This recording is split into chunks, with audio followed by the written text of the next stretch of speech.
All right, welcome, folks, to the Matt Kerns Show, October 23rd, Friday afternoon. I have Raveen Chander with me right now.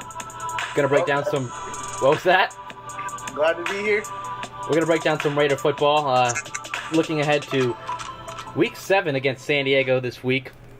The Raiders have a tough task ahead of them. This is a good San Diego team. Phillip Rivers pretty much destroyed the Green Bay defense last week single-handedly. He was 43 of 65, 503 yards and 2 touchdowns. This Raider defense is a liability in the secondary. They've given up 24.8 points per game, 382.4 total yards. Especially, I look at the struggles of DJ Hayden specifically, but it goes beyond that. What are the Raiders going to have to do if they're going to want to be in this game? They play San Diego well, but certainly San Diego has the willpower to blow the Raiders out. Well, like you said, Phillip Rivers did tear apart that Green Bay defense, and this Raiders defense is, this is not as good as that Green Bay defense. So they're not gonna be able to stop Rivers at this point. It's gonna be about limiting him and creating some plays. A turnover or two is gonna be huge in this game because Rivers he's gonna get those yards against his defense. Yeah, exactly. I agree. The Raiders are giving up 299.9 passing yards per game. The Chargers' offense, they have a ton of weapons, Rivers does. Passing-wise, total yardage-wise, they're averaging 430 yards per game, but a majority of that is coming through the air. Yeah, they're obviously first in the league in passing yards at, 343, I think?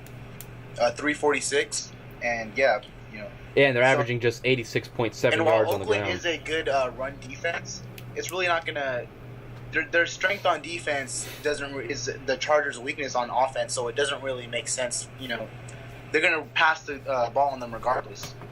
Yeah, exactly. Whether they run the ball well or not, San Diego's a passing team, and that's how they get their money. Yeah, they did draft Melvin Gordon in the first round. I know you were quite upset with that because he's a great running back, and we anticipated... He hasn't quite... I think he'll be good, but he hasn't quite... shelled out quite yet. He's still learning. He was injured early, so he hasn't really broke out yet. Yeah, nagging ankle injury. Last week against Green Bay, he had just 7 carries, 29 yards. He's definitely not that explosive runner that he looked like at Wisconsin, I believe. But certainly the transition from a college running back to an NFL running back is quite the transition. It was a big thing. These defenses are tough in the NFL. And with the way the Chargers line up, they actually use Woodhead because they pass so much. The Woodhead is actually on the field more than Melvin Gordon or Brandon Oliver. Yeah. Yeah, absolutely. Woodhead is so good and explosive little dude coming out of the backfield and catching passes. He can run the ball too. He's a tough runner, but he's so much better at catching. It's definitely going to be huge on these the middle linebackers and the Oakland linebackers, whether it's Curtis Lofton or the youngster Neuron Ball who's seeing more playing time as of late. It's up to them. If they can handle him on some plays. It's going to come down to a few missed tackles or tackles that are made that are going to be a huge difference in this game. That's going to be a good matchup to watch for Woodhead and Neron Ball. Curtis Lofton, we were talking about this earlier. He's another liability for this Raider defense, and especially a team like San Diego who's going to throw it so much. We're not going to see a whole lot of runs, and Lofton is pretty much, at this point in his career, an exclusively run stopper. He's a two-down backer at this point in his career. Yeah. He's not fast enough to go sideline to sideline. He's a great run defender, but he does not play much of a purpose in this game. I agree with you totally. What I see. Well, let's move on now to the San Diego defense. They secondary-wise, they're pretty strong. They're going to be without Eric Weddle. That's a big loss for them. Eric Weddle is one of the better safeties in the game. Him and Harrison Smith are right up there. But losing Weddle is going to be huge. Jason Verrett and Brandon Flowers, are their corners. Flowers struggled last week against Green Bay, but certainly the secondary is still good. Yeah, and they still have some good backers in, like you said, Melvin Ingram and what's his name? Jerry Atachu. Yeah, they have some good. Probably their best pass rusher. But their weakness probably is the interior defense, where they are, I think, almost last in rush yards allowed. which leads to what Oakland's going to have to do against them is pound the rock. Yeah, exactly. They're struggling stopping interior runs. They've allowed 3 runs this year inside the A gaps, which are the gaps between the guards, of course. Really, no one up front that stands out on this San Diego front 3. Kendall Reyes, Sean Lismore, and Corey Lugitt, I believe. Legit, yeah. So there's no. What's the word? There's no great. There's no one that really stands out on their defensive line, and exactly. So their defense is definitely kind of like their offense in terms of their strength is in the passing. So they're great. They've shown to be. I think they're like top 10 in pass defense, and then they're in the bottom of the league for run defense. So yeah, Oakland's going to come into this game wanting to run the ball. If they can stay to it, we'll see. Yeah, they're allowing just 221.8 passing yards per game, but 132.5 rushing yards per game. Time of possession, this goes bigger than Oakland just running the ball, because if they do so, they're going to keep Phillip Rivers off the field. Exactly. It's huge. Exactly, and the less he's on the field, the less points they put up, and the more chance Oakland has of winning this game. Has been had a nice start to this year for him. Right now. Oakland is mainly throwing the ball more than running the ball. I think they pass about 63% of the time. So they obviously like to pass more. But this game, I think they need to take some of the weight off of their young quarterback's shoulders and just give the ball to Murray. I see the talent in him, and I think he can have a huge day against this San Diego defense. I think so too. Murray only has one game over 100 yards. That was against Cleveland. They are one of the worst run-stopping teams in the NFL as well. This Raider team, as you said, they throw it 63% of the time. That surprises me. Jack Del Rio really wanted to turn around this running game. That was one of his big emphasis this offseason, but they haven't really done so. I mean, it's been a combination of not running it enough, and the line play hasn't been great. Now, has it been terrible? No, It hasn't been, but certainly the left side of the line is better than the right. The Raiders line, they know how to pass block. They're not great run blocking, and so far at 2-3, the only recipe they've shown to win is by passing the ball and getting their offense going over the air. So, and to be a better team, they do need to run the ball, to you close games out. So if they can do that, it'll show them growing as a team. And if they can do it, they'll come out on top. Yeah, well, when Oakland met last year with San Diego, it was kind of a tale of two different stories. The first game, they lost 31-28. It was a high-scoring shootout. Carr had 4 touchdowns in that game, I believe. 13, I believe. Yeah, and then the second one, 13-6. Yeah, 13. Yeah, exactly. That was just a defensive battle. I think Khalil Mack had his first sack in that game. But in speaking of Khalil Mack and this Raiders pass rush, opposite of him, Aldon Smith, we saw a lot more 3-4 looks against Denver. Elaborate on that. Well, in the 3-4, the Raiders are basically giving themselves a better chance to use Smith and Mack because, when you hear Smith and Mack, they're great players, and they haven't been put in a position enough to make enough plays. And last week, the Raiders ran a 3-4 against Peyton Manning. And it really showed. They allowed basically, I think, 10 points to Manning. They did not give up many points to that defense. And it allowed them to use their young linebacker, Naram Ball, and Malcolm Smith, who's had a great year so far. And they're a lot faster players, and they can really go sideline to sideline more. And it really takes advantage of what Oakland has with their linebackers. Instead of, basically not being able to go sideline to sideline when they run a 4-3 with Curtis Lofton in the middle. Yeah. Absolutely, I agree with you. When Lofton, as we said, liability at linebacker, at least on passing downs.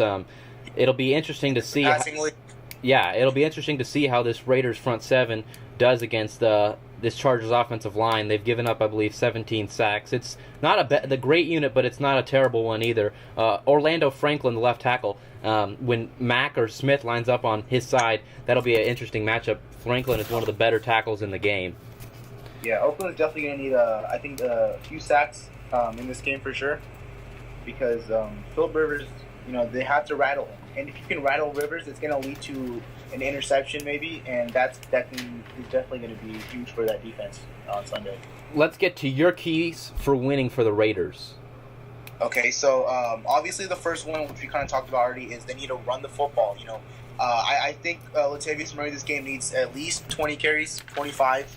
He needs to get the ball light. And it doesn't have to all be to him. They have weapons, Marcel Reese, Roy Halou, Tywan Jones is coming back. Just get the ball, time of possession is huge in this game, especially with a quarterback that can score so many points in Rivers. So they need to run the ball a lot, and then, like I said, they need to just make some plays on defense. This secondary is not perfect. This secondary is young, so it's going to be a few plays they need to make. An interception, a forced fumble, something. Even a goal line stance. Something they need. They need something huge. And then last is just they need to rush Rivers. Smith and Mack are going to have to beat these tackles in this game, and it's gonna, it's mostly about defense and time of possession. Well, this is not the game. I personally think that Carr needs to put the game on his shoulders. A touchdown to Cooper would be huge, but it's going to be the running game that decides it, in my opinion. Yeah, right tackle Joe Barksdale is one of the better right tackles in the game, so either Alden Smith or Mack, whoever's on that side, that'll be a good matchup as well. For me, for the Chargers, number one, I have feed Brandon Oliver. They got to get him involved more. When they run the football, if they run the football, just more time for Rivers on the field. It kind of works vice versa for the Chargers. Just when they're on the field, they're going to put more points up, and they could just spread that lead even more. Number two, getting the tight ends involved. We've seen the Raiders struggle week by week covering opponents. Huge weakness on this team. Exactly, covering opposing tight ends. They've played some good ones. Gary Barnage is one of them. Owen Daniels and the Baltimore Crockett Gilmore. So and these San Diego Chargers have two good tight ends, Ladarius Green and Antonio Gates, the possible Hall of Famer. And Antonio Gates is last we've heard he's a game time decision with the MCL sprain, but if he can play, Gates so far in his career has proven to be a really tough player. So him being on the field is going to be definitely huge. In his 2 games back this year, he has 18 receptions, 187 yards, a 10.4 average per reception, and already 2 touchdowns. Rivers are definitely exactly. So like they did last week against Green Bay multiple times, is having both of those tight ends out there. That's going to be tough to stop. It was tough for Green Bay to stop. It'll be tough for the Raiders to stop as well. Oakland can't stop one tight end so far this year. Let alone two. Yeah, exactly. Number 3, get to Carr. The Chargers have just 11 sacks this year. Melvin Ingram and Jerry Atachu have got to do a better job. Atachu has played well. He's had 4 sacks this season, 2 against Cleveland and then 2 against Green Bay. So get to the passer. Get Carr uncomfortable. This Raiders offensive line is very good as far as pass protection goes. So that should be a good matchup, but they have got to get to Carr and rattle him a little bit. Okay. I think if the San Diego defense can get to Carr so far, he's going to be a quarterback under blitz, but Denver showed last week what the blitz can do. Carr did throw a pick 6, so he's not perfect. He's still young. He's obviously he can make mistakes too, and he's probably more prone at this point than Rivers is. If he does get pressured, but like you said, this Raiders offensive line in terms of pass protection is no slouch. I think they're like the top 5 in terms of blitzed, sacks allowed, hurries allowed. So they're definitely going to be a challenge for the San Diego defense to at least get pass rush on. Yeah. As for this San Diego offense, they really rarely go under center. A lot of shotgun spread, similar to what Cincinnati did to the Raiders. So it'll be a good test. We all know what happened there. It's really, I think Oakland already is a better team than they were week 1. I would agree.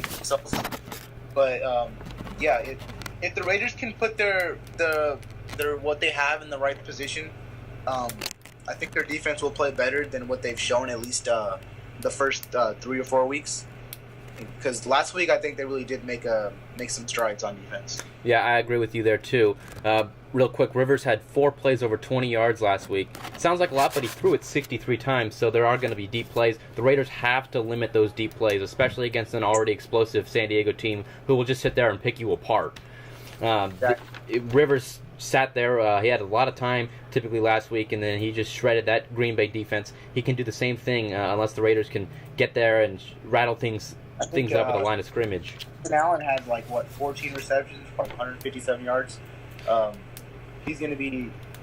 He's probably Philip Rivers' best receiver at this point, so it's going to be huge for David Amerson to guard him.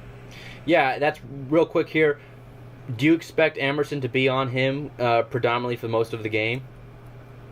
If TJ Carey does line up at safety for the Raiders, I expect Amerson, because with TJ Carey at safety, Emerson, in my opinion, does go up to the number one corner. So I can see them putting Emerson on Keenan Allen. Yeah, Emerson has been a good addition from Washington. The Raiders picked him up. He hasn't allowed a touchdown all year yet.